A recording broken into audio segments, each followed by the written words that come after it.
18% of our total output is going to healthcare. Now, you can imagine what happens to prices. In Switzerland, if healthcare providers say, here's the procedure we want you to get, and you look at the price and you say, well, I'm not so sure that I want that, they're going to worry about not only what procedures to offer you, they're going to worry about what price they charge, which again is not a dynamic that we face in the United States. So in Switzerland, often what happens is the cost of healthcare is lower, simply because people are paying more of the cost themselves. All right, that was the first topic I wanted to discuss. Why does healthcare cost so much? The second topic I want to discuss is what would happen if we had so-called free healthcare. In other words, if the government provided for it, provided healthcare for us, which is a path that this country seems to be lurching toward. Now, there's some countries that have already gone down this path. For instance, France and Canada provide their citizens with virtually free healthcare. If you take a look at, again, throwing some numbers at this story, over 70% of the healthcare expenditures in these two countries, Canada and France, are made by the government. Now, you would think that if the government is paying for healthcare and it's going to be free to individuals, that you would have a lot more healthcare. You know, if it was anything's free and I value it, I'm going to want more of it. Certainly consumers are going to want more healthcare if they don't have to pay for it.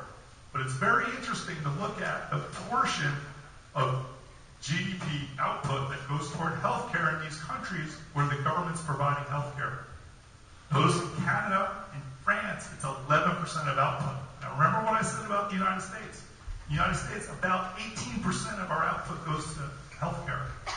So what's happening is the government is providing free healthcare, yes, but there's not enough to go around. You've probably heard of stories of people waiting in line for operations and not making it in time and possibly even dying. That's simply because there's not enough healthcare to go around.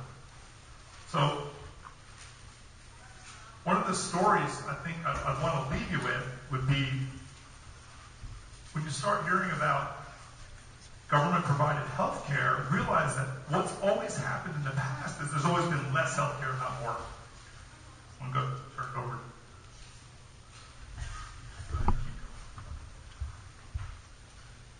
Thank you. My name is Representative David Meeks, and I'm a member of the Arkansas Legislature. And I'm going to speak to you about the private option. And what we try to do here in Arkansas is unique in the fact that it hadn't really been tried anywhere else in the country. But I want to kind of lay the groundwork before I actually go into that. Whenever we speak about health care in relation to the government, we should really look at it like we do anything else as far as our liberties and our freedoms are concerned. You see, a lot of times folks will look at things as either Democrat or Republican, or conservative / libertarian / liberal / whatever other part of the spectrum you want to actually take a look at. But the way that I actually try to look at different things is between between tyranny and anarchy. You know, I think when our founding fathers, when they first founded our nation, and they were looking at what we could do to give folks the greatest amount of freedom and the greatest amount of liberty, that is actually how they looked at things. They knew to have absolutely no government would more than likely lead to anarchy, which was a bad thing. They also knew that too much government would lead to tyranny, and again, that is something else that's also bad as well. And so they tried to frame the Constitution in such a way to give folks the greatest amount of liberty, but at least have some structure where things didn't fall into complete anarchy, and usually in anarchy will then lead to tyranny or dictatorship, or whatever else you want to say. And that's the way that we also, I think, need to look at healthcare as well, in the spectrum of what is the purpose of government getting involved, and how much government should actually be involved, if any. You know, I know some folks say government should not be involved at all. There are other folks that say we need to have single-payer, government-run. You know, government is completely in charge and completely in control of healthcare.